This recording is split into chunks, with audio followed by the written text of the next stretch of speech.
자, 그러면 교재 이제 경매 공매를 보겠습니다. 153쪽이에요. 이 경매를 작년에 출제 안 했거든요. 그러니까 이제 올해 출제가 지금 예상되는 부분입니다. 그러니까 이제 경매는 주로 그 문제 지문들이요, 기출 지문에서 계속 반복되고 있어요. 그러니까 기출집에 있는 지문들을 위주로 정리를 하시면 됩니다. 물론 이제 문제풀이 과정에서 정리가 될 거예요. 자, 그럼 공경매인데요. 이제 법원에서 경매를 하고 있죠. 민사집행법에 의해야 합니다. 그러면 경매는 두 가지가 있죠. 임의경매, 강제경매가 있는데, 임의경매는 담보 잡아놨다 실행하는 거라고 그랬죠. 담보권 실행매. 그러니까 잡아놓은 물건에만 들어가니까 특정 재산에 대한 집행이고 어떤 재산이 들어올지 예견되는 경매예요. 근데 임의경매는, 강제경매는 판결이 기초한 경매라고 그랬죠. 이 판결을 집행 권한이라고 그래요. 그래서 이건 어떤 재산에는 다 들어갈 수 있어요. 일반 재산에 대한 집행이고 그 다음에 예견되지 않습니다. 어느 재산에 들어올지 몰라요. 자, 근데 공매는 시험에 안 내니까 그냥 참고하자고 그랬는데, 기업체가 갖고 있는 비업무용 부동산을 자산관리공사가 대신해 주는 거죠. 이게 비업무용 공매, 이게 수탁재산 공매라고 하고 있고, 압류부동산 공매가 있다고 그랬죠. 이거는 세금 체납했을 때 하는 거라고 그랬어요. 그러니까 국세징수법으로 가니까 이거는 경매와 실질이 똑같다고 그랬습니다. 그 다음에 이제 유입부동산, 자산관리공사 명의로 취득한 부동산을 되파는 절차, 그 다음에 기업체가 갖고 있는 고정자산을 하는 공매도 있어요. 그래서 참고하시기 바랍니다. 자, 그러면 경공매 요 정도만 이해를 해 두시고요. 그 교재에 지금 154쪽에 막 공매 종류 해갖고 비교를 쫙 해놨는데 이건 참고하시기 바랍니다. 자, 그럼 경매에서 우리가 첫 번째 기억할 점이 권리 분석이에요. 그래서 우리 교재에 있는 내용, 이 교재에 있는 내용을 반복 숙지합니다. 여기서 권리 분석은 다 걸리게 돼 있어요. 그럼 경매 매각 부동산 위에 모든 저당권은 매가로 소멸한다고 했죠. 그럼 모든 저당권, 근저당권, 담보가 등기는 언제나 소멸이고, 경매 개시결정 등기 있죠. 이것도 언제나 말소고요. 압류 등기 말소고요. 그 다음에 가압류 등기도 원칙 소멸입니다. 그러니까 6가지가 소멸되는 권리예요. 그러면 지상권, 지역권, 전세권 등기된 임차권이에요. 이것이 압류, 가압류 채권, 저당 채권에 대항할 수 없다. 그럼 매각으로 소멸입니다. 우린 기억할 점이 대항할 수 없지 않습니까? 대항할 수 없다면 소멸이다라고 나와야 돼요. 연결되는 겁니다. 단어가 대항할 수 없다면 소멸이다. 이것만 기억하세요. 자, 그 다음에 이제 전세권이 있지 않습니까? 전세권은 배당률 중까지 전세권이 배당 요구를 해버렸어요. 그럼 얘는 무조건 소멸이에요. 전세권자가 배당 요구를 했다. 그러면 얘는 무조건 소멸. 이렇게 나와야 돼요. 단어가. 자, 그 다음에 유치권 법정권은 일단 인수인데, 당연히 이 유치권은 압류의 효력이 발생되기 전에 성립된 유치권이어야 돼요. 요거만 인수한다. 그럼 압류 효력은 개시결정사가 송달이 되거나 개시결정 등기가 돼야 된다고 그랬죠. 그러면 그 전에 성립된 유치권만 인수해요. 개시결정 등기가 된 다음에 들어온 유치권들은 전부 다 매수인이 인수 안 합니다. 이거는 대항할 수 없어요.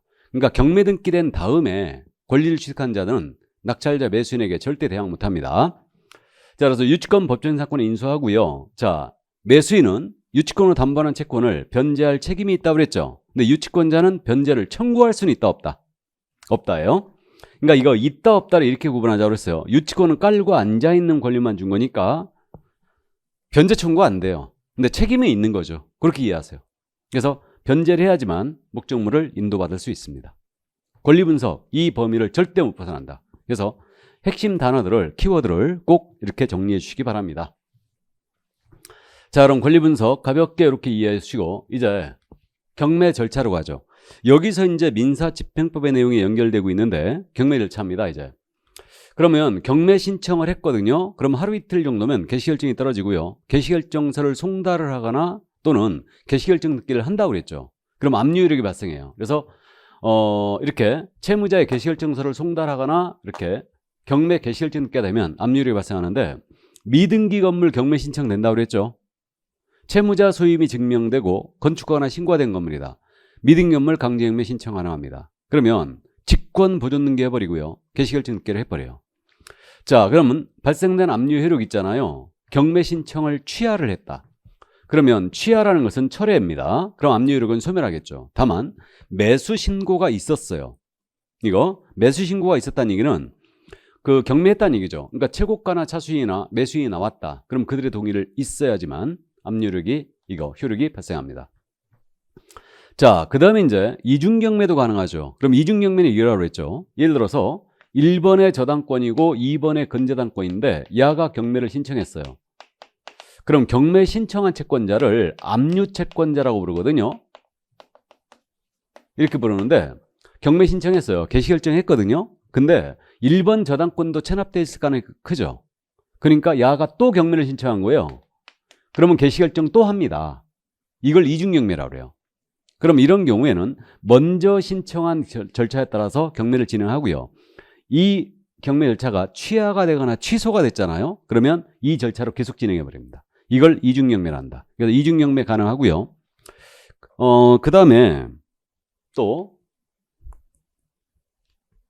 이중경매 가능합니다. 그래서 이제 그 정도 이해를 해 두시고요. 이게 그 이중경매에 대한 내용은 뭐 최근에 지금 물어본 적이 있는데 일단 거기까지 이해를 해 두시고요. 자, 이제 그 다음 절차가 배당요구 종기결정 공고죠. 그래서 이 공고가 사실상 경매 시작이거든요.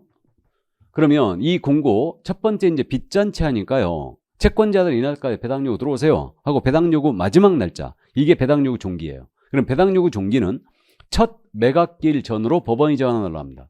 그러니까 입찰하기 전에 채권자 정해놓고 시작한다고 그랬죠.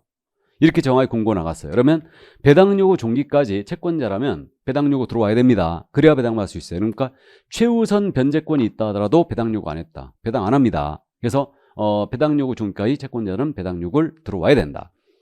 그러면 이제 배당요구를 안 했는데도 불구하고 당연배당 채권자들이 있어요. 이게 당연배당 채권자가 누구냐면 첫 경매 개시결정 등기 전까지 무조건 들어와 있어야 됩니다. 들어와 있고 등기부에 나타난 자들을 위하면 돼요. 당연히 소멸하는 권리를 가진 자들. 그 자가 바로 저당권자, 근저당권자, 압류권자, 가압류권자. 당연 소멸이죠. 그러니까 이들은 배당요구 안 해도 해줍니다. 물론 경매 개시결정 등기 전까지 들어와 있어야 돼요. 그 다음에 또 한 사람, 임차권 등기 명령에 따라 임차권 등기한 자 있죠. 야도 배당요구 안 해도 해줍니다. 얘는 보증금 못 받아가지고 임차권 등기한 거죠. 그러니까 배당요구, 이 임차권 등기가 첫 경매 개시결정 등기 전까지 들어와 있었다면 얘도 당연배당 채권자에 속합니다. 이 정도 이해해 두시고, 자, 그 다음에 이제 매수인이 인수할 부담이 바뀌잖아요. 그럼 배당요구 종기가 지났어요. 지나면 이거 철회도 안 돼요. 빼박입니다. 지금 156조로 넘어왔죠. 철회하지도 못한다. 빼박. 자, 그래서 이 정도만 이해를 해 두시면 되겠습니다. 자, 이제 이와 동시에 압류효력이 발생됐잖아요. 그럼 일주일 내에 법원은 이제 배당요구 나가면서 매각을 준비를 합니다. 이렇게. 그럼 물건에 대한 현황 조사하고요. 임대차 관계 다 조사해요. 그 다음에 이제 세무서장이나 공무소 모두 최고하죠. 빚잔치 하니까 채권 신고 들어오세요 하고 이제 최고를 하게 되고요. 감정평가 명령도 내려요. 그래갖고 감정을 해갖고 최저매각가를 정하죠. 그래갖고 최저매각가 만약에 5억이 정해졌다. 최저매각가가 5억이었다. 그럼 이 금액에서 입찰 시작하는 거예요. 그 다음 이제 매각물건 명세서를 만들어갖고 작성 비치를 하는데 이거는 매각기일의 일주일 전까지 작성 비치를 해 놓습니다. 매각기일의 일주일 전까지 이렇게 됩니다. 그리고 이제 그 잉여주의란 말이 3번에 있지 않습니까? 잉여주의. 잉여라는 게 남는 거란 얘기죠. 그래서 압류채권자의 채권에 우선하는 부동산상의 부담을 매수인에게 인수하게 하거나 매각대금으로 부담을 변제하는 데 부족하지 아니하다는 것이 인정되기 위하면 그 부동산을 매각하지 못한다 그랬는데 이거 잉여주의라고 해요. 잉여주의라는데 뭐 참고사항입니다. 이거는 이런 경우죠. 1번의 저당권이에요. 1억 들어왔어요. 채권 금액이. 2번에 임차인이 확정일자부 보증금 채권인데 1억이 들어왔고, 세 번째로 근저당권이 들어왔는데 야도 채권 금액이 1억이었어요. 야가 경매를 신청했죠. 그럼 야를 경매 신청 채권자를 압류 채권자라고 본다고 했죠. 그러면 감정을 해봤더니 2억이 나왔어요. 이 물건이 2억이 감정을 해봤더니. 그러면 이 금액이 시작인데 이대로 낙찰이 돼버리면 그냥 얘는 한 푼도 배당 못 받아요. 그래서 이제 유찰이 됐거든요. 그럼 유찰되면 20% 다운율 제공하죠. 그럼 1억 6천이에요. 그 다음 할 때. 인천지법은 물론 30% 다운하고 있고. 그럼 1억 6천이 됐거든요. 그럼 이런 사태가 벌어지면 이자한테 통지해요. 야, 1억 6천에 낙찰되면 너한테 배당할 거면 하나도 없거든. 어떡할래? 네가 너보다 먼저 오는 이 권리자들 이거 상회하는 금액으로 매수 신고할 테면 하면은 내가 경매를 계속 진행하고 그렇지 않으면 경매 취소할 건데. 그래갖고 이게 남을 가망이 없을 경우에 경매 취소란 말이에요, 이게. 그러니까 경매를 신청한 자가 배당 발권이 있어야 돼요. 이게. 그래가지고 이자가 말이에요. 그러면 내가 이거보다 상회하는 금액으로 입차 매수 신고하겠다라고 이제 보증을 제공하면서 계속 진행해달라. 그렇지 않으면 경매 취소해버립니다. 이걸 잉여주의라고 그래요. 이해되었어요? 그럼 이 경우에 실무적으로 어떻게 하냐면요. 이 근저당권자 있죠. 야가 1번 저당권자를 꼬시죠. 얘도 연체되고 있을 테니까. 그래갖고 네가 신청해라 또. 그럼 얘도 개시결정하죠. 그럼 이게 취소됐잖아요. 그럼 일로 계속 진행해버려요. 내가 비용 다 될 테니까 네가 신청해라. 그렇게 하는 거예요. 그래서 이걸 잉여주의라 한다. 그러니까 신청 채권자가 배당받을 금액이 있어야지 계속한다. 그 정도예요. 자, 그럼 참고해 주시고요. 자, 이제 내려갑니다. 그럼 이제 매각 준비 끝났어요. 그럼 그 다음 절차 공고 다시 한번 나갑니다. 이게 법원 매각 공고가 이거예요. 이게. 그러니까 매각 기일과 매각 결정 기일을 정하게 공고하는데 매각 기일은 입찰하는 날짜라고 그랬죠? 그럼 매각 결정 기일은 그거라고 그랬어요. 내가 매각 기일에서 최고가를 써낸 거예요. 그럼 저에 대해서 허가 불허가를 결정해 주는 날짜예요. 그래서 이게 매각 결정 기일이다. 그러면 매각 공고는요. 매각 기일로부터 최소한 2주 전에 나가야 돼요. 2주 전에 나가야 되고 그 다음에 매각 결정 기일은 매각 기일로부터 1주 내로 정한다고 했어요. 그러면 이거죠. 오늘 수요일 날 입찰을 했다. 다음 주 수요일이 매각 결정 기일이에요. 그다음 매각 공고는 2주 전에 이미 나갔어요. 그래서 이제 공고 나갔습니다. 그럼 그 다음 절차가 이제 당연히 매각을 실시해야겠죠. 여기서 주의해야 돼요. 매각 실시에서. 자, 그럼 매각 실시가 지금 밑줄이 쭉쭉 꺼져 있는데 밑줄 쭉쭉 꺼져 있는 거를 이제 주의하면서 보는데 자, 먼저 매각의 방법은 호가 경매 기일 입찰 기간 입찰 중 법원이 정하는 방법으로 하는데 호가 경매는 놓고 부르는 거죠. 기일 입찰은 한 날짜에 모두 모여서 입찰표 써내는 거예요. 기간 입찰은 한 일주 이상 한 달 이하의 또는 우편으로 입찰할 수 있어요. 그래서 이게 이제 세 가지 방법 중에 하나로 법원이 정하는 방법으로 한다. 가볍게 이해하시고. 그다음 매수신청 보증금 꼭 기억해야 되죠, 이거. 매수신청 보증금은 10%인데 뭐의 10%? 최저 매각가의 10%다. 그럼 5천만 원이 최저 매각가였죠. 그럼 5억이 최저 매각가였죠. 그럼 5천만 원 내고 5억을 쓰던 6억을 쓰던 50억을 쓰던 관계없습니다. 그래서 최저 매각가 10분이다. 이걸 금전 자기합수표 다음에 지급부지 위탁계약 문서로 내야 됩니다. 서울보증부와 갖고 끊어내는 거예요. 그러니까 최저 매각가 10%이다. 이걸 꼭 기억하시고. 자, 그 다음에 이제 공유자하고 구임대주택부상 임차인 있죠. 이들은 우선 매수권이 있다고 그랬죠. 그들은 공유지분 경매 끝날 때까지 해야 돼요. 임대아파트 경매 끝날 때까지 우선 매수 신고할 수 있죠. 참고해 두시고. 다음 최고가 매수 신고에는 이제 결정하는데 이 최고가 매수 신고인 있지 않습니까? 그럼 최고가 예를 들어서 7억을 써냈다. 그럼 이자가 이제 최고가가 된 거예요. 이렇게 됐는데 근데 최고가가 같은 금액이 2명 이상이었다. 그럼 그들만 상대로 추가 입찰한다고 했죠. 그들만. 그럼 추가 입찰할 때는요. 그 최고가들은 자기가 썼던 금액이 구속됩니다. 이 금액 이상으로 입찰해야 돼요. 종전에 못 미치는 가격으로 입찰할 수 없습니다. 알고 있죠, 이거? 자, 그 다음에 이제 2등 신고를 받는데 2등 신고 이거 꼭 기억해야 됩니다. 그래서 그 6번에 있는 내용이죠. 6번의 내용. 차순위 매수 신고를 받는데 차순위 매수 신고는 그 신고액이 최고가 매수 신고액에서 그 보증 금액을 뺀 금액을 넘는 때만 할 수 있다 그랬어요. 자, 그럼 이 케이스. 최저 매각가 5억이었고 최고가 매수 신고액이 7억이었거든요. 그럼 차순위 매수 신고 얼마 추가해야 돼요?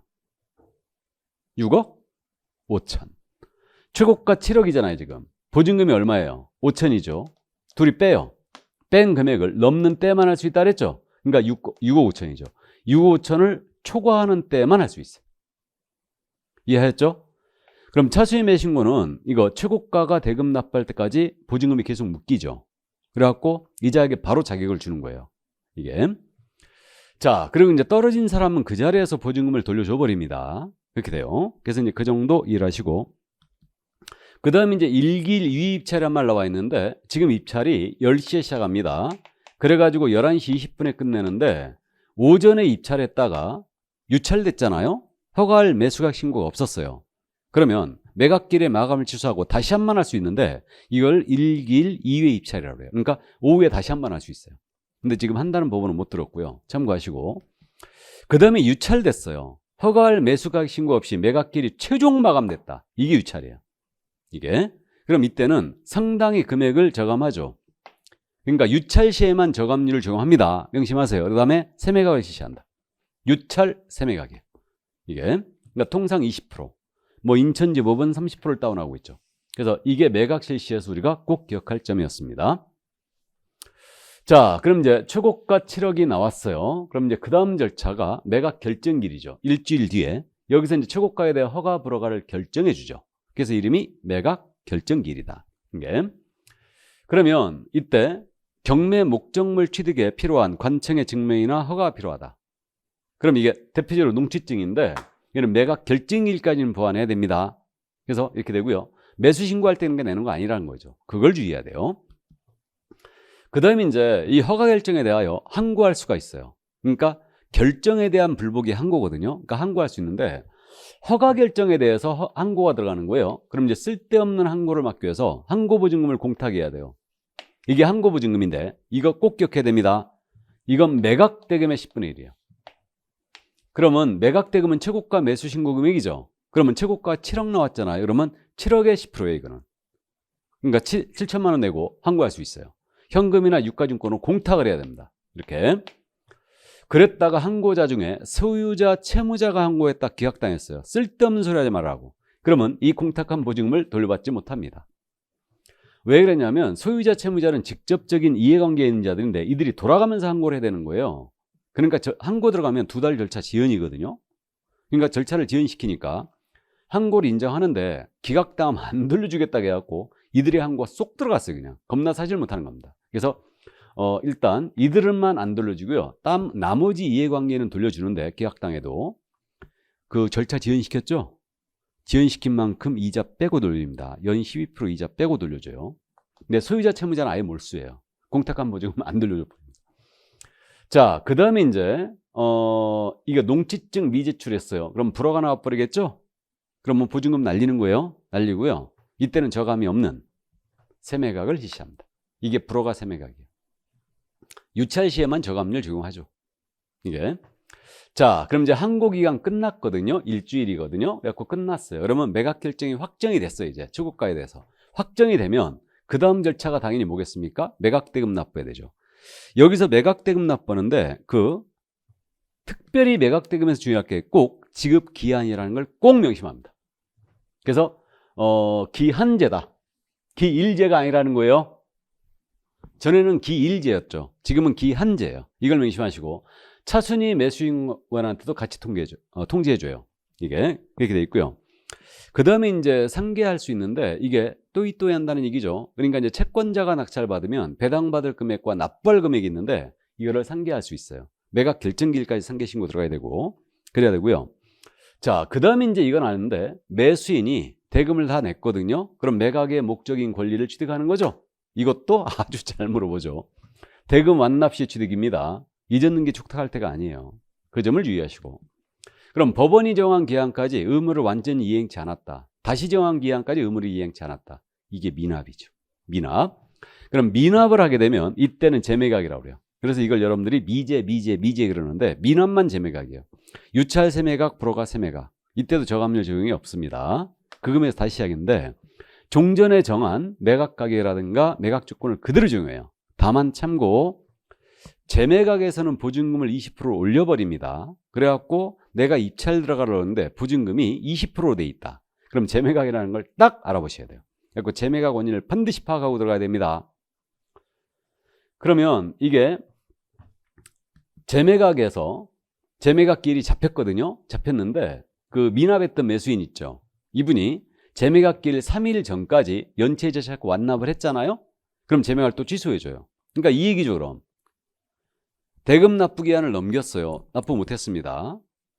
그러면 바로 날리는 거 아니에요. 보증금 다 날리는 게 아니고 재매각 기일이 잡히면 3일 전까지는 기회가 있어요. 그래갖고 경락 잔금 대출이 안 나와가지고 만약 넘겼다. 그러면 3일 전까지 동구해갖고 완납을 해주면 연체 찾고 완납해주면 내가 다시 취득해요.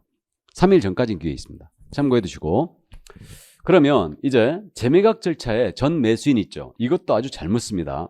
재매각 절차의 전 매수인은 이거 매수 신청할 수 없어요. 입찰 참가 안 됩니다. 그다음 보증은 당연히 뜯기는 거죠. 못 돌려받아요. 보증금. 됐습니까? 여기까지. 그래서 이게 대금납부에서 우리가 이해할 점이었어요.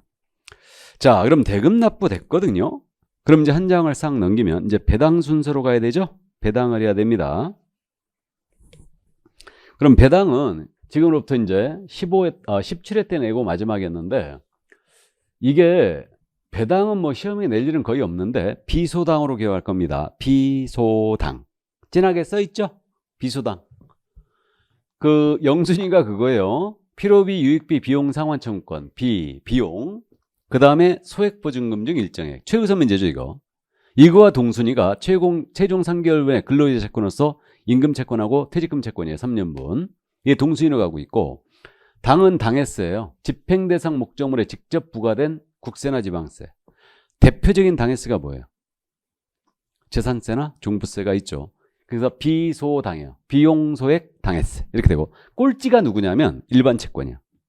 일반 채권. 바로 앞서서 건강보험료 가져갑니다. 뭐 산재보험료, 국민연금료, 이게 이른바 준주세죠, 이거. 그래서 이렇게 되어 있습니다. 비소당. 중간은 몰라도 돼요. 비용소액 당해세 꼴찌 일반, 바로 앞서서 건강. 이렇게 얘기합니다. 참고해 두시고.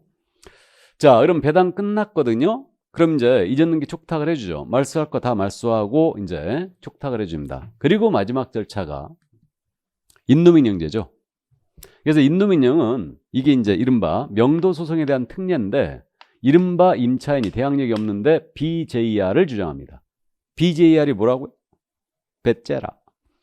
그럼 확대해버릴 수 있는데 이게 바로 인노민영제다. 그래서 대금 완납 후 6개월 내 신청한다는 점을 기억하세요. 6개월이다. 이거 지나면 명도소송하는 수밖에 없어요. 그다음에 이 물건의 점유자를 상대로 하는데 점유자가 점유할 정당한 권한이 없어야 돼요. 그래야 인노민영 받을 수 있습니다. 그래가지고 그 점유할 정당한 권한이 있는 자를 상대로 해서는 명도소송하는 수밖에 없는데, 이때는 이제 패소하겠죠. 그러면 점유할 정당한 권한이 없는 자가 누구냐? 소유자, 채무자라든가 대항력 없는 임차인이 있죠. 이들이 바로 점유할 정당한 권한이 없죠. 이들을 상대로 인노민영 신청 인도받을 수 있습니다. 대금 완납 후 6개월 내에 신청할 것. 됐죠? 여기까지. 그래서 이게 이제 경매 절차에 관한 내용이었어요. 여기서 시험에 다 걸릴 거예요. 그러니까 이 정도만 이해를 해 두시고요. 자, 그래서 이제 경매 절차를 다 봤습니다. 그러면 따끈따끈할 때 문제를 한번 확인해 봐야죠.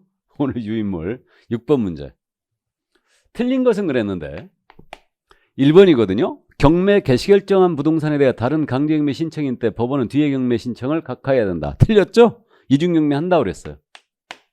그래서 1번 정답이었습니다. 2번 매각 부동산 외의 모든 저당권은 매각으로서는 한다. 맞죠? 3번 지상지역 전세권 등기대 임차권은 저당 압류 가압 채권에 대항할 수 없다. 그럼 대항할 수 없다고 어떻게 되면 소멸이라고 떼야 되죠. 맞네요. 그럼 4번 임차인이 임차주에 대하여 보증금 만환청의 확정 판결에 따라 경매를 신청하는 경우 반대 의무의 이행이나 이행의적을 집행의 시효권을 하지 아니한다. 알아보시겠어요? 맞습니다. 5번 질문. 압류유력이 발생되기 전에 성립한 유치권은 매수인이 인수해야 되죠? 맞습니다. 그러니까 변제할 책임이 있죠. 자, 정답은 1번이었습니다. 자, 그럼 이제 매수신청 대리인 등록 규칙으로 들어갑니다. 역시 꼬박꼬박 한 문제씩 꼬박꼬박 내고 있어요. 그러니까 대리인 등록 규칙은요, 우리 법과 차이점들을 정리를 꼭 해두시는 겁니다. 그렇게 이해하면 돼요. 그러면 이제 대리권의 범위라고 지금 나와 있는데, 경매 부동산 대리업을 할 때는 법원에 등록하는 거죠. 지금서부터 이제 그게 매수신청 대리인 등록이에요. 대리권의 범위인데 이거 시험 볼 때마다 물어보거든요. 꼭 기억하시는데 이건 암기사항이 아닙니다. 이해할 사항이에요. 그러니까 갑이 A한테 위임을 했다고 그랬어요. 이때 당연히 A가 어디까지 대리권 행사할 수 있냐 이 문제인데, 이거는 매각 기일에서 벌어지는 절차만 대리할 수 있다. 그럼 매각 기일이 지금 현재 10시에서 11시 20분까지 입찰이 진행된다고 그랬어요. 이 즈음에 벌어지는 것만 대리할 수 있다. 그럼 경매법정에 우리가 안 가봤지만 상상을 해보면요, 이 즈음에 입찰표 써내야 되죠. 그럼 대리권이 있고, 입찰표 써낼 때 보증금 내야 되죠. 대리권이 있고, 보증 이제 최고가 차수인은 그 자리에 돌려주는 겁니다. 그러니까 보증을 돌려줄 걸 신청하는 이 대리권이 있고요. 최고가 정한 다음에 바로 차수임해 신고 받아요. 그러니까 이거 대리권이 있고요. 그다음에 공유자하고 구 임대주택상 임차인 우선 매수권이 있다고 그랬는데 이들 공유지분 경매, 임대아파트 경매 끝날 때까지 들어와야 되거든요. 그러니까 이거 대리권이 있어요. 그럼 이거 7번이 뭐냐 하면 그거예요. 공유자나 임차인이 우선 매수 신고 들어왔잖아요. 그럼 이들에게 줘야 된다고 그랬죠, 이게. 그럼 최고가를 써냈던 자는 자동적으로 차수임해 신고한 걸로 본다고 그랬는데 그 차수임해 신고 지위를 그 자리에서 포기해버릴 수 있어요. 보증금이 계속 묶이기 때문에 나 차수임해 신고는 안 왔거든. 기분 나빠서. 돌려도 그럴 수 있어요. 그럼 그거 바로 대리할 수 있죠. 그럼 결론은 이 즈음에 벌어지는 게 아닌 저 뒤에서 벌어지는 인도 명령 신청 대리권이라든가 즉시 항고 대리권, 매각기일 연기 신청 같은 거 있죠? 이런 거 전부 다 대리권 없죠, 뭐. 이게 결론이에요. 그죠? 그 정도 이해하시면 되고. 그 다음에 그 옆에 매수 신청 대리 대상물이 있지 않습니까? 중개 대상물하고 똑같죠. 그러면 중개 대상물 경매할 때만 대리할 수 있다. 그죠? 그럼 선박 자동차 경매 대리 안 됩니다. 그거 하게 되면 걸리면은 그거 변호사법 위반으로 처벌돼요. 변호사법 위반 엄청 셉니다. 자, 그 다음 이제 대리인 등록으로 내려가는데 이제 대리인 등록 요건이 나옵니다. 그래갖고 대리인 등록은 요건이 일단 공인인증서 개공이나 법인인 개공해야 돼요. 중개인 당연히 안 되고 부칙규정한 개공, 공인인증서 안 되고 소공사도 안 돼요, 당연히. 개공이어야 됩니다. 그다음에 경매 실무교육 받아야 되죠. 실무교육은 조금 이따 이제 보기로 하고. 그다음에 이거 세 번째를 주의하는데 보증보험 공제가입 공탁에 그러니까 보증 설정하라는 얘기예요. 이게 주의해야 됩니다. 그러니까 우리는 등록 기준이 아니었죠, 보증 설정이. 나중에 업무를 개시하기 전까지 설정했어요. 근데 얘네는 등록 기준이에요. 그리고 보증 설정 있잖아요. 방법, 금액 다 똑같아. 근데 시기만 딱 차이가 있다. 그럼 생각을 해보면 법인이거든요. 중개법인인데 분사함소가 3개소 있어요. 그럼 이 법인이 대리인 등록을 한다. 그럼 경매 보증 설정해야 되죠. 최소한 얼마 해야 되겠어요? 최소한 5억 해야 되죠. 주된 사무소 2억에 분사함 3개소니까 3억 추가. 최소한 5억 해야 됩니다. 그럼 중개보증 5억, 경매보증 5억이에요. 그죠? 그래서 보증 설정, 등록 기준입니다. 얘네는 주의하시고요. 등록 신청 전에 미리 설정해야 되니까. 그 다음에 결격에 당하지 않아야 된다는 거 우리는 똑같고요. 결격 사유 내용만 차이가 있어요. 자, 그럼 신청은 어디다 하느냐? 중개사무소가 날 지방법원장이죠. 얘네는 등록관청이 지방법원장이에요. 이렇게 되고 이때 서류를 내는데 보증서 당연히 들어갑니다. 이거 들어가고요. 이게 참고인데 개공해야 된다고 그랬죠. 그러니까 등록증사본 들어와야 돼요. 등록증사본이 우리 과목 전체를 통틀어서 2번 나오거든요. 거래용무사업자 지정 신청할 때하고 이때예요. 그 다음에 자격증사본도 내게 돼 있죠, 이거. 교육수료증사본 내야 되고, 그 다음에 보증서 내야 됩니다. 그 다음에 수입인지로 수수료, 개인은 2만 원, 법인은 3만 원이에요. 이거 내게 돼 있습니다. 수수료. 수입인지로 내요. 그 다음 처리기한은 얘는 14일이에요. 우리는 등록 통지만 7일 하게 돼 있죠. 근데 얘는 14일 내에 등록증까지 줍니다. 등록증까지. 14일이다. 이걸 기억하시고. 자, 그 다음에 이제 넘어가실까요? 넘어가서 결격 사유 내용인데 1, 2번 정도만 주의하세요. 1, 2번. 결격에서. 얘네도 대리인 등록서 하면 3년 결격이거든요. 근데 주의할 점이 있어요. 이거. 대리업을 폐업 신고해도 대리인 등록 취소인데 이건 조금 신기하고요. 뭔가 안 맞아요. 근데 중개업을 폐업 신고했죠. 그러면 등록 취소하거든요. 이건 결격이 아니에요. 자진하에 중개업 폐업 신고하면 대리인 등록 취소하게 돼 있는데 자진하에 폐업 신고했으니까 개설 등록을 다시 했다면 대리인 등록도 할 수 있어요. 다시. 결격 아닙니다. 꼭 기억하세요, 이거. 그 다음에 2번은 이제 주의해 두는데 민사집행법 제108조 제4호에 해당한 자 이렇게 돼 있는데 이게 디테일하게 들여다보면요 그 디테일한 내용이 안 써 있는데 메모 조그맣게 해놓으세요. 그냥 그 형법상 경매 입찰 방해죄가 있거든요. 경매 입찰 방해죄로 유죄 판결을 받아요. 유죄 판결을 받고 2년이 경과되지 않은 자 있죠. 이자 결격이에요. 공무집행방해라든가 경매 입찰방해죄로다가 유죄의 확정 판결을 받고 2년이 경과되지 않은 자, 대리인 등록 결격입니다. 2년. 이렇게 메모해 놓으세요. 나머지 3, 4, 5번은 그냥 한번 읽어보시고요.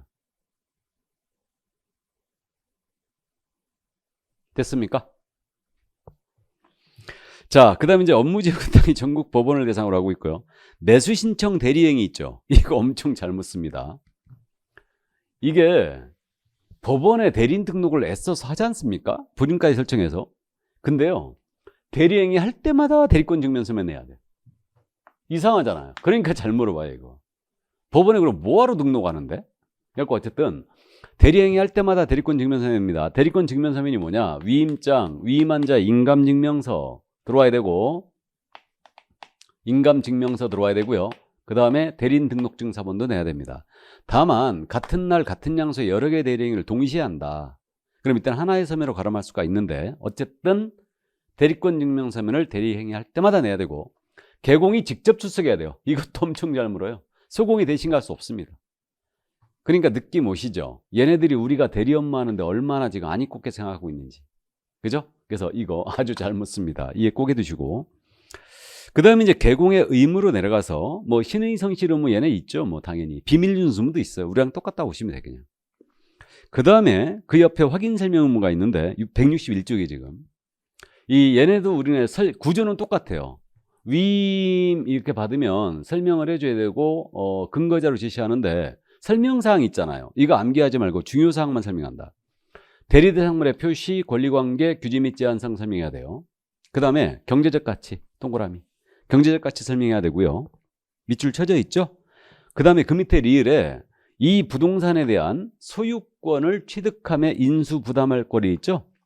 부담 인수할 권리. 이게 특이하죠. 그러니까 이건 수익 분석해 주라는 얘기고 경제적 가치. 부담 인수할 권리 설명해야죠. 기억하셔야 됩니다. 그리고 얘네도 설명서 작성 교부 보존하는데 얘네 설명서가 5년 보존이에요. 5년. 우린 몇 년? 3년이죠. 우리는. 얘네는 5년. 그래 이해하시고. 그 다음에 이제 그 밑에 사건 카드를 작성 비치하라고 그랬는데 사건 카드는 기록을 남기라는 얘기입니다. 그래갖고 사건 카드 이거 작성 비치하는데 사건 카드에 이제 설명서를 쳐라요. 5년간 보존합니다. 사건 카드도. 그러니까 얘는 깔끔하게 5년이에요. 이게 맞죠? 우리는 설명서 3년 보존하고 뜯어버리고 계약서는 2년 더 보존하고. 그죠? 뭔가 안 맞아. 근데 얘는 5년, 둘 다 5년입니다. 이렇게 하는 게 맞고요. 여기서 사건 카드나 설명서는 서명날인을 하는데 개공이 서명날인을 하는 거예요. 이때 서명날인 할 때 이거 얘는 인장 등록 제도가 없거든요. 그래갖고 우리 법에 따라 등록한 인장을 사용하게 돼 있어요. 그러니까 대리 업무 수행할 때도 우리 법에 따라 등록한 인장을 사용하는 거예요. 그러니까 우리 등록관청에다 등록한 그 인장이 있죠. 그거를 사용하라고 그랬어요. 그래서 등록한 인장을 사용한다 그랬는데 우리 법에 따라 등록한 인장을 사용합니다. 이해하셨죠? 그렇게 해주시고요. 자, 그 다음에 이제 그 밑에 신고 의무가 나와 있는데 지방법원장에게 일정 사유가 발생하면 10일 내에 신고하는 거예요. 10일. 그럼 이제 요거는 이렇게 이해하면 돼요. 이 그림 기억나세요? 대리인이라는 신분이 있죠. 이 신분은 이걸 떠받치는 게 뭐다? 개공이라는 신분이라고 그랬어요. 그럼 개공의 신분을 잃으면 대리인 신분도 잃어요. 그러니까 대리인 개공은 중기업을 못하거나 쉴 사태가 벌어졌다. 중기업을 하는 장소, 그러니까 중기업에 대한 어떤 변동이 생겼잖아요. 그럼 모두 지방법원장에게 대리인 개공은 그 사실을 10일 내에 다 신고하게 돼 있어요. 지방법원장에게 10일 내에. 그러면 중기업에 휴업을 했다. 중기업에 업무정지 먹었다. 그럼 이거 쉬는 거죠? 그럼 10일 내에 신고해야 돼요. 또 중기업을 폐업 신고했다. 자격 취소당했어요. 못할 사태 벌어졌고 등록 취소당했다. 그럼 10일 내에 모두 신고해야 돼요. 또 중개사무소 이전을 했잖아요. 새로운 장소가 생겼죠. 분사무소 법인이 설치했죠. 그럼 신고해야 됩니다. 그러니까 암기사항 아니에요. 이해를 하세요. 그래서 중기업의 변동 생기면 모두 10일 내에 신고한다. 감 잡았죠? 10일 이렇게. 자, 그 다음 이제 넘어갑니다. 얘네도 게시가 있어요. 대리인 등록증 게시해야 되고요. 보증관계 증서와 이제 대리보수표를 게시하게 돼 있는데 우리는 계시가 5가지죠. 등자 보수, 등록증, 자격증 원본, 다음에 보증관계증서 보수표, 사업자 등록증이 있죠. 그러니까 우리하고 사업자 등록증, 자격증이 차이가 있죠, 이거.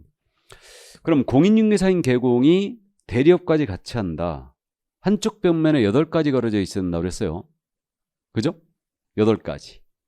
거기에 조세 성실납부 표창장, 청소년 선도위원 위촉장, 해병대 전회 휘장, 이런 쓸데없는 거 걸지 말라고 그랬습니다.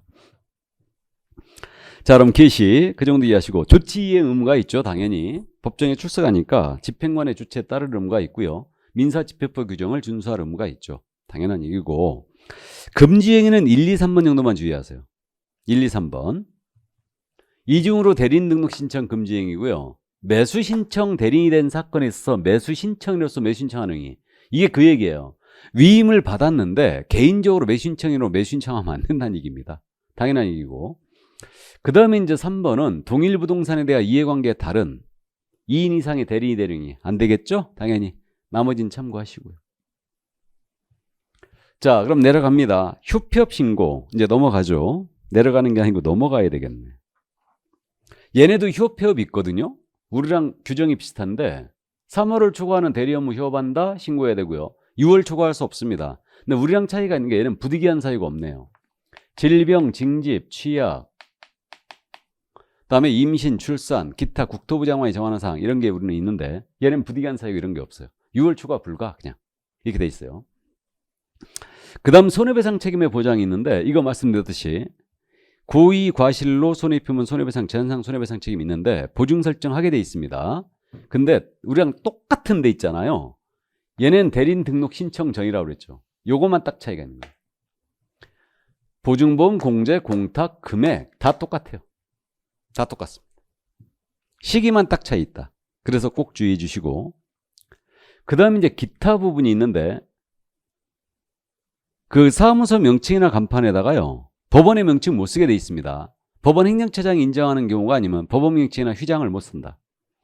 그러니까 서울중앙지방법원 매수신청 대리인 한민호 이렇게 못 쓴다는 얘기예요. 법원 명칭 쓰면 안 되고 나아가서 휘장도 쓰면 안 돼요. 이거 휘장이 그거라고 그랬죠. 무궁화처럼 생긴 거 이렇게 그래갖고 가운데 법원이라고 써있죠. 이게 법원의 휘장인데 이거 뒤로워서 안 쓴다고 그랬어요. 이거 쓰지 말라는 얘기예요.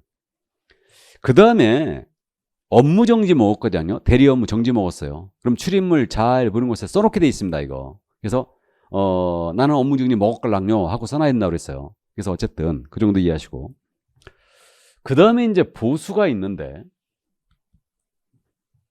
위임계약 전에 설명해야 돼요. 보수에 대해서. 그리고 이제 초과수 금지인데 상담 및 권리 분석 있잖아요. 이건 50만 원 범위에서 받을 수 있고 물건 추가할 때마다 5만 원씩 징해이고요. 그럼 이제 대리를 또 한다. 그럼 보수 별도로 받는데 변호사가 소송 져도 보수 받죠. 그렇듯이 우리도 떨어져도 받아요. 50만 원 범위 내에서. 근데 매수인이 됐잖아요. 이제 최고가가 된 거예요. 이때는 감정가가 있고 최저매각가가 있는데 통상적으로 감정가가 더 크죠. 그러니까 감정가로 기준한다면 요율이 낮아요. 1% 기준이고 최저매각가를 기준한다면 1.5% 기준이에요. 이 범위 내에서 받을 수 있어요. 이렇게. 그다음에 얘네도 이제 실비가 있는데 30만 원 범위에서 받을 수 있거든요. 실비. 근데 통상 실비는 보수에 포함된 것으로 보고 있어요. 그러니까 통상 실비 못 받는다는 얘기인데 통상의 실비가 뭐냐? 등기부 열람비라든가 근거리 교통비 이런 것들이 통상 실비예요. 우리는 권리관계 확인에 소요된 실비를 받을 수 있게 돼 있죠. 근데 추접스러워서 안 받는다고 그랬지만 얘는 그러니까 이게 포함된 걸로 본다고 그랬죠. 보수에. 이게 더 합리적이에요. 그리고 지금 163쪽 맨 위에 보수지급 시기 있죠. 이걸 무지하게 잘 물어봅니다. 꼭 기억하셔야 돼요. 보수지급 시기. 약정에 따르다 이거는 약정이 없다면 대금 지급 기한일이에요. 매각대금 지급 기한일. 그리고 이제 얘는 영순교부제도가 있죠. 우리는 없고요. 그래서 요걸 기억하셔야 됩니다. 매각대금 지급 기한이다. 우리랑 비슷하잖아요. 우리는 대금 지급이 완료된 날이죠. 약정이 없으면.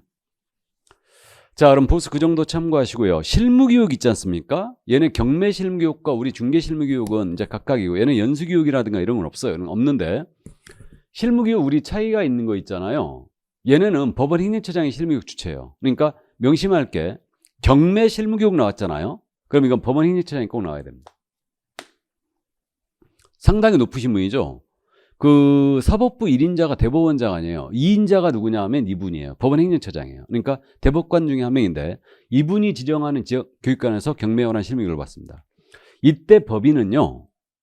대표자만 대상이에요. 우리 임원 사원 전체죠. 이걸 주의해야 돼요. 이게 두 번째 차이. 다음 기한은 뭐 우리랑 똑같고요. 얘는 교육평가가 들어간다는 말이 있는데 이건 참고하시고요. 그러니까 이제 경매 실무교육 마지막 날 시험 봅니다. 근데 우리 중개 실무교육도 시험 봐요. 그래갖고 어쨌든 평가가 있고요. 시간의 결정적 차이가 있죠. 우리 283이죠. 얘는 3244. 우리 2832, 3244. 이렇게. 그 다음에 이제 이거 위탁을 해놨죠. 물론 협회에다가. 그러니까 세 가지 차이예요.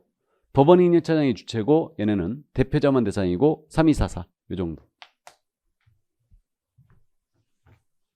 구분돼요? 자, 그 다음에 이제 넘어가십니다. 지도감독 그냥 넘어가고요.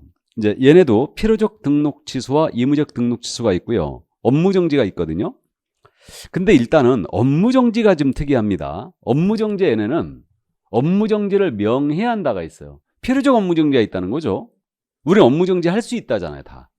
의무적 업무 정지 우린. 그다음 기간도 1월 이상 2년 이하로 돼 있죠, 이거. 얘네.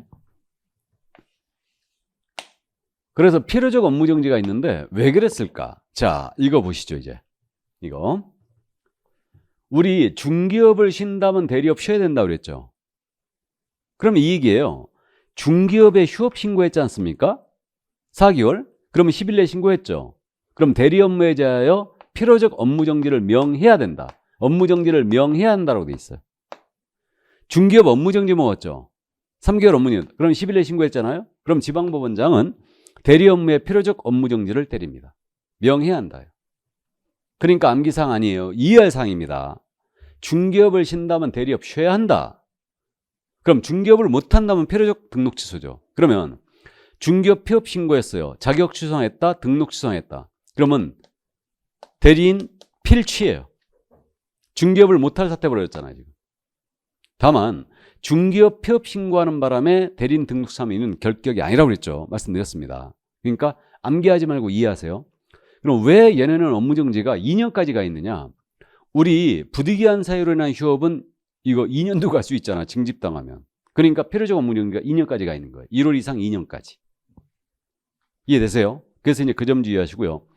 그러면 위로 올라가서 그 등록 취소를 잠깐 보시죠. 필취 사유. 그 필취 사유를 보시게 되면요.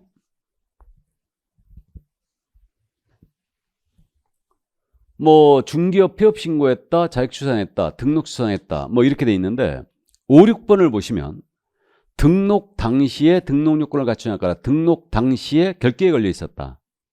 그럼 이게 필취예요. 근데 임취를 보시면 1, 2번을 보시면 등록 후에 요건에 미달렸거나 등록 후에 결격이면 이거 임취로 돼 있죠. 그러니까 이게 그 얘기입니다. 감히 판사를 속이고 결계에 걸려 있었는데 등록증 받아갔어? 필취예요. 근데 그 후에 결계에 걸리면 이건 임취로 돼 있습니다. 참고하시고 그 다음에 거기 8번을 보세요. 임취의 8번. 최근 1년 내 2회 이상의 업무정지 받고 다시 업무정지에 임취로 돼 있지 얘네는. 우린 이거 삼진아웃이잖아요. 왜 그랬느냐? 어쩔 수 없이 업무정지를 명는 경우가 있잖아요. 그래서 그런 거예요. 이거는. 이해되세요? 우리 휴업해버리면 대리업무 정지를 때리게 돼 있잖아요. 근데 등록 취소해버리면 안 되잖아요. 삼진아웃으로. 그러니까 임취로 돼 있는 거예요. 참고하세요. 이거는. 삼진아웃죄가 얘네는 임취로 돼 있다. 그 다음에 이제 주의할 점은 165쪽을 주의해야 되죠. 얘네는 취소할 때 있잖아요. 업무정지 때릴 때 과태료처럼 의견 진술의 기회만 10일 이상 주게 돼 있습니다. 여러분들 주차 위반 딱지 끊기면 의견 진술의 기회 주죠. 그렇듯이 10일 이상 주게 돼 있고요. 그 다음에 얘네도 등록증 반납 있습니다. 취소하면 7일 내 반납해야 돼요. 지방법원장에게 반납하는데 특이한 게 이거예요. 개공이 사망했다. 세대를 같이 한 자가 반납하래요. 원래 우리도 이거 있었다고 그랬죠. 근데 우리는 삭제한 부분인데 얘는 여전히 살아있어요. 그러니까 대리인 개공은 그냥 훅 가시면 안 된다고 그랬습니다. 반드시 유언하고 들어가셔야 돼요. 내가 죽거든 우리 지방법원장에게 등록증을 반납하라 하고 꼴까다 가셔야 됩니다. 자, 그래서 이 정도. 그럼 이제 결론은 그거예요. 165쪽의 표. 두 법의 비교를 해봤는데 이게 머릿속에 싹싹 들어오면 다 이제 이해하고 있는 거예요. 그러니까 대리인등록증은 암기할 게 조금 있긴 있지만 암기사항이 아니고 주로 이해사항입니다. 이해를 하시면 돼요. 그러니까 필취 같은 것도 암기하지 말고 이해를 하는 거예요. 중기업을 쉰다면 대리업 필요적 업무정지다. 이렇게. 자, 그럼 보겠습니다. 둘이 비교. 얘는 등록관할이 지방법원장이죠. 보증설정기한이 등록신청 전이라고 그랬고 등록처리기한이 얘네 14일이에요. 그리고 실무교육관이 법원행정처장이라고 그랬죠. 주의해야 됩니다. 나머진 다 지방법원장이에요. 그 다음 얘는 법인은 대표자만 실무교육 대상이고요. 시간이 3244죠. 그리고 업무 수행할 때, 대리 업무 수행할 때 직접 개공이 법정에 출석해야 된다고 했고요. 그 다음에 인장 등록제도가 얘는 없다고 그랬습니다. 그러니까 대리 업무 수행할 때 우리 법에 따라 등록한 인장을 사용하는 거예요. 설명서 보증 얘는 5년이죠. 5년이고, 그 다음에 이제 실비에서 등기부 열람비 같은 거는 이제 통상의 실비는 보수에 포함된 것으로 보기 때문에 이거 못 받는다고 했고요. 그 다음에 영수증 교부 별도 있죠. 얘네는. 그 다음에 업무정지가 얘네는 필요적 업무정지가 있어요. 그 다음에 기간도 2년으로 가고 있죠. 1월 이상 2년. 우린 최고가 6개월이에요. 감 잡혔어요? 여기까지. 이게. 자, 그래서 이제 대리업까지 다 봤습니다.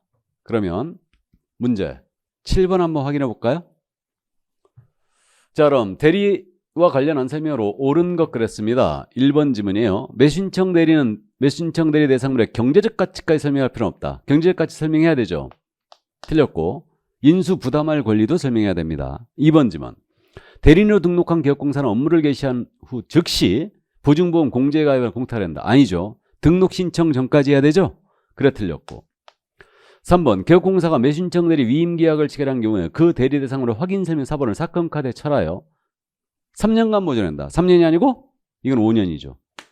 틀렸죠. 여기는 사본이라고 돼 있거든요. 뭐 신경 쓰지 마세요 그냥. 그래서 이건 5년이다. 다음 4번 대리의 보수지급 시기거나 약정이 없을 때는 위임계약 체결한 날로 한다. 보수지급 시기는 매각대금 지급 기한일로 한다. 그래 틀렸고 5번 공사역이 취소된 경우 지방법원장 대리인 등록을 취소해야 한다. 자격 취소해버리면 대리인 등록 취소해야 되죠. 예, 그래서 맞습니다. 중개업 못하니까. 그래서 5번 정답이었어요. 자, 그래서 이제 핵심 요약 과정이 모두 끝났습니다. 그럼 우리는 다음 시간서부터는 이제 문제풀이 과정이 진행되죠. 그래서 문제풀이 과정이 진행되는데 이 요약집은 이제 끝까지 갖고 다니시기 바랍니다. 그래서 문제풀이 할 때 핵심 이론 요약을 할 거예요. 그러니까 문제집 순서가 지금 이 요약집 순서하고 틀려요. 그렇기 때문에 왔다 갔다 하기는 할 거지만 어쨌든 문제집 이제 풀면서 이론 요약을 할 거니까 이 요약집은 갖고 다니시기 바랍니다. 아셨죠? 예. 그래서 그동안 요약 과정 들으시면서 고생 많으셨고요. 이제 4개월 남았으니까 본격적으로 7월 달부터는 2차 과목을 시작하는 겁니다. 암기할 거 다 암기하고. 그러면 2차 과목 시작할 때 어려운 것부터 먼저 하셔야 되죠? 그러니까 공법부터 시작하는 거예요. 공법부터 시작하고 그다음 등기법, 그다음 지적법, 그다음 세법, 그다음 지적법, 중개사법 이렇게 하는 건데 이미 공부를 하셨던 분이나 이제 2차만 하신 분들은 중개법부터 하는 거예요.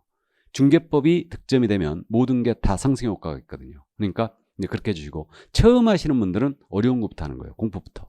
아셨죠? 그래서 2차 과목을 본격적으로 시작을 해 주시기 바랍니다. 자, 고생 많으셨고요. 저는 문제풀이 과정 7월달 과정에서 이제 뵙도록 하겠습니다. 자, 수고하셨습니다.